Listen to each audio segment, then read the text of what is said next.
Hi, it's Jim Cyrus. Today I'm going to talk about the first principle in success in the Business Enterprise Program. I'm going to discuss my first facility. Um, when I entered the program, I was on disability, and with my first facility, I signed off a disability on the very first week I had it. I don't recommend anybody do that. But my first facility was one of the worst stands facilities in the Business Enterprise Program. It had been neglected for years. It was run into the ground.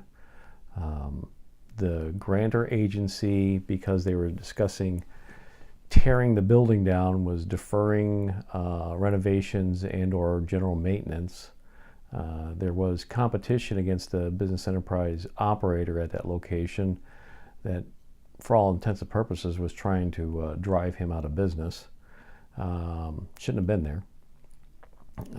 It was set in the middle of the highest crime rate area in that city, with a number of murders of store owners and robberies going on all around that particular facility.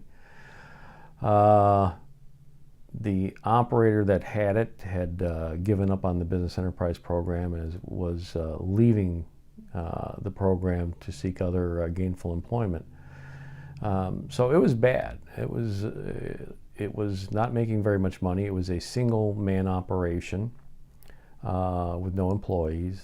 It was referred to as a dry stand in BEP vernacular.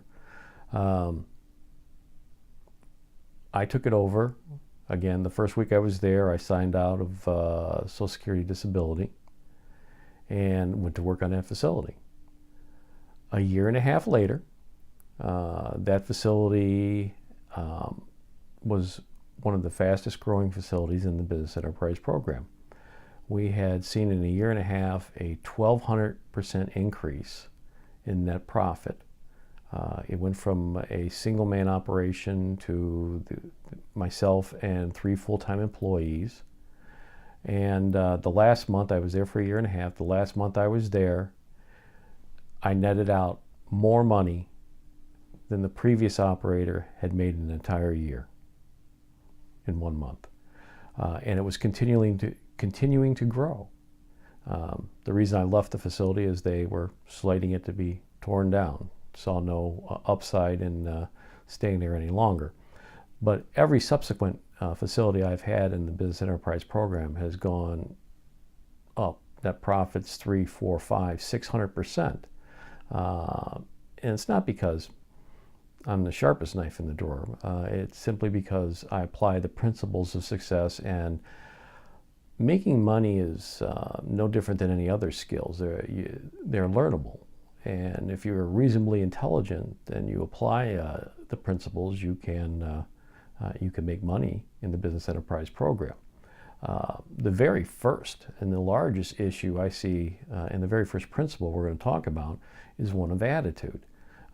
Because if you don't have the right attitude, it doesn't matter what the other principles are, you're not going to be successful. And you have to get your mind right about your disability. One, blindness is a disability. It's an obstacle, but it is something that needs to be overcome. And there's people outside the Business Enterprise Program that are blind in the arts and in education and in business that are very successful, and they don't use their blindness as an excuse. It is definitely a roadblock. It is definitely an obstacle in your life, but it is not an obstacle that cannot be overcome. The thought that I can't accomplish anything, or I have to remain on disability and have a relatively unsuccessful facility because I can do no better, is just wrong thinking. You can overcome almost any obstacle in your life if you have a desire to do so and you want to move on, especially if you want to move up and grow your facility and leave disability behind and just make some money. The attitude that you have to have an attitude of success and not defeat. I would recommend, there's several books out there that are very helpful to me. And I was really happy to find out that one was still in print. I thought it was out of print many years ago. And that book is The Magic of Thinking Big by Dr. David Schwartz. The other book in that I would recommend is The Power of Positive Thinking by Dr. Norman Vincent Peale. There's actually a third book I would recommend. It's actually excellent for like someone coming out of high school or going into college that really hasn't found a lot of direction in their life, is As a Man Thinketh by James Allen. He was an English philosopher. I think that was published 1909, but don't quote me on that. That may have been when that man actually died. Excellent book, nice read, very decisive in helping people get their mind right, get their motivation behind them to accomplish things in their life. I think I'm going to read an excerpt, just a quick excerpt out of The Power of Thinking Big. And let's see if I can find it real quick. And this book was written in 1959, and some of the language is dated. And if you're politically correct, you might even be offended by this paragraph. Let's see if you can find the offensive word. The difference between success and failure is found in one's attitudes towards setbacks, handicaps, discouragements, and other disappointing situations.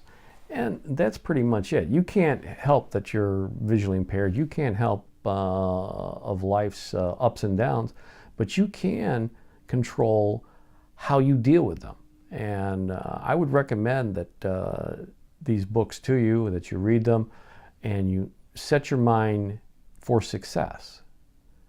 Because once you've done that, you can apply the other principles of success to grow your business and to make more out of what you have in the Business Enterprise Program. Because the purpose of the program was to make you independent. It was never meant for you to just get by and barely make it. And if you're on disability, you're not making it because you have to have a disability check just to help you. It is meant, the Business Enterprise Program was meant to lift you up out of that situation where you would be self-supporting to the point where you would no longer need a disability payment. So that's the first principle of success, your attitude. And there will be a number of other videos on the other principles of success. As I said, they're learnable skills, and they're designed to help you grow your facility and to make you some money. So, thank you for listening. God bless.